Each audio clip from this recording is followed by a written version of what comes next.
बीबी पर्दा रही थी, वो डोडी लगी थी बाहर। क्या बताते हैं कि वो राजा की रानियां बीबी अपने महलों में रहा करती थी और पर्दों के अंदर रहती थी और सामने कई कई पहरेदार खड़े रहा करते थे। और वो रानियां जो है अपने पिछले संस्कारवश शुभकर्मी प्राणी थी और रानी बन गई।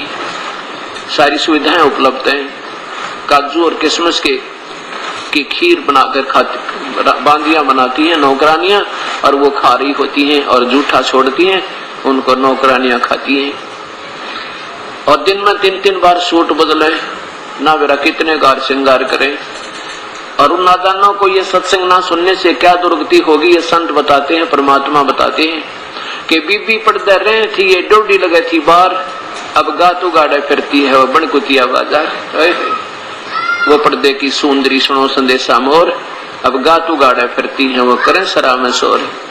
वो पर्दे की सुंदरी, वो रानियां जो पर्दों में रहा करती थी और पति पूरा और श्रृंगार में रहा करती थी, बढ़िया एडी से लेकर चोटी तक अपना सारे वस्त्र पहने रहा करती थी। परमात्मा का नाम न लेने से, सत्संग में न आने से उसको ज्ञान नहीं हुआ कि ये तेरी मलाई तुझे मिली है और ये पिछले जन्म में कभी पुण्य किए थे, आज तुझे भगवान ने दे दिए। और आगे की तैयारी नहीं कर पा रहे हो तो वो पिछली पूंजी समाप्त होकर निर्धन हो जाता है ये प्राणी। अब उस प्यारी आत्मा को, पुण्य आत्मा रानी को ये ज्ञान नहीं हुआ कि मानव शरीर ऐसे नहीं मिलता जैसा तूने सोच रखा है। वो ये सोच रही होगी कि आगे फिर रानी बन जाऊंगी, ये ठाठ फेरोगे, नहीं, भविष्य के लिए तो तैयारी अब करनी पड़ेगी। जैसे जमींदार फसल बीज के कणक गेहूं की और उसको काट के तैयार करके परिपक्व करके अपने ठेकों में डाल लेता है और उसके बाद उसी से खाना प्रारंभ कर लेता है। अगर आगे का ना बीजेगा, इसी प्रकार प्रिपेयर नहीं तैयार करेगा तो पिछले ठेके में जब तक वो गेहूं चल रहा है तब तक तो उसने ठाठ लगे, और जब वो ठेके में खत्म होगा ना, जब देखिए भूखा मरे, परिवार भी मांगता फिर उसका। ऐसे ही हमारे पिछले पुण्य संस्कार जहाँ जमा करा के आए थे भगवान के दरबार में, उसने हमें मानव शरीर में उनका सब भोग दे दिया। अब हमने ये लग रहा है कि ठाठ हो रहे हैं, शाम ने गुट्टी ला ले, दिन में रात ने सिनेमा देखे, दिन में बकवाद गड़े, ताश खेलने। हमने ये सोच रखा बस ऐसे मौज होगी मानव शरीर की। नहीं, इसके एक श्वास की कीमत बहुत ज्यादा है। जब यह समझ में आ जाएगी, एक श्वास भी आप खाली नहीं जाने दोगे, या ईश्वर की चर्चा करोगे, या कोई धार्मिक पुस्तक पढ़ोगे, या सत्संग में आओगे, या अपना भजन करोगे, सब बकवाद छूट जाएंगी। जब ये सही हृदय में प्रभु की यथार्थ ज्ञान समा होगा तो क्या बताते परमात्मा, फिर वो कुतिया बन गई वो रानी और धर्मशालाओं में सराय में जाती है वो कुतिया, नी वस्त्र फिर रही है। उसने कौन साड़ी पहनावे, समय पर टूक नहीं, और सराय में यानी धर्मशालाओं में जाती है। वहां अतिथि लोग रास्ते चलते आकर रुका करते थे, वहां खाना खाते थे। आध घंटे तक वो खाना खाने वाले के मुख की तरफ देख रही है। वो रानी जो काजू की खीर खाया करती थी और जूठी सोटा करती थी, एक प्रभु याद ना करने से अब एक टूक के लिए तरस रही है, एक ग्रास के लिए तरस रही है और खाने वाले के मुंह की तरफ देख रही है। अब वो खाने वाला अपने मुंह में डाला, वो सोचा तेरी तरफ आओगा, और वो भी लास्ट में कोई भगवान आत्मा छोटा सा ग्रास डाल भी देता है तो 10 ग्राम रेता, बालू रेत वो साथ खा रही है वो राजा की रानी। ये संतों के विचार प्रभु की दी हुई का ज्ञान है। इसको ऐसा वैसा नहीं हमने सोचना चाहिए, क्योंकि हम ये सोचते हैं किसने देखा आगे का वही जिन्होंने दिखाई देता था उन्होंने तो आगे का बता दिया भविष्य का। अब अंधे ने क्या पता आगे क्या है, तू किधर जा रहा है, आंखों वाले बताओ।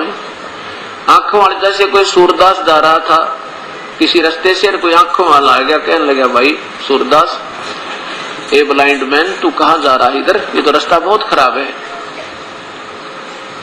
इधर मत जाइए, तो बहुत भयंकर बियाबान यानी जंगल है, इसमें बहुत खूंखार प्राणी रहते हैं, तुझे मार डालेंगे, खा लेंगे, और इस जंगल में घुस गया तो तुझे रास्ता नहीं मिलेगा, पटक कर मर जाएगा। अब वो अंधा कहे किसने देखा है, देखी जाएगी, या कोई बात हुई, अंधे ने दिखा नहीं, आंखें वाले की मानने नहीं तो मर कुएं में पड़ गए। अब संत तो आंखें वाले थे, हम अंधे, हमने तो सब ये संसारिक सुख और अपना रोजी रोटी रोजगार से हमने घुटी और वही बीड़ी से प्रताश ये दिखाई नहीं देता। और संतों की आंखें थी, उन आगे क्या बता रखा, बेटा ये भक्ति नहीं करोगे तो बहुत भविष्य में तुम्हारी हानि होगी और बहुत कष्ट आएगा तुम्हारे पे। तो हमने उन आंखों वाले महापुरुषों की बातों को मानने में फायदा है। हम तो ज्ञानहीन हैं और वो ज्ञान योग युक्त थे, वो परमेश्वर की प्यारी आत्मा या खुद परमेश्वर आए, हमारे भले के लिए कहा उन्होंने। और अब हम उनकी बातों पर विश्वास नहीं करेंगे तो हमें हानि होगी। अब क्या बताते हैं कि उस रानी ने जब पहले तो ये बात समझ में आई नहीं, पहले तो ये सोचा नहीं कि वास्तव में यह कहानी ऐसी खराब हो जाएगी, और जब ये सचमुच बात बिगड़ गई अब क्या बने उसका। वो पर्दे की सुंदरी सुनो संदेशा मोर अब गा तू गाड़े, यानी नी वस्त्र फिर रही है, वह करे सरा में शोर।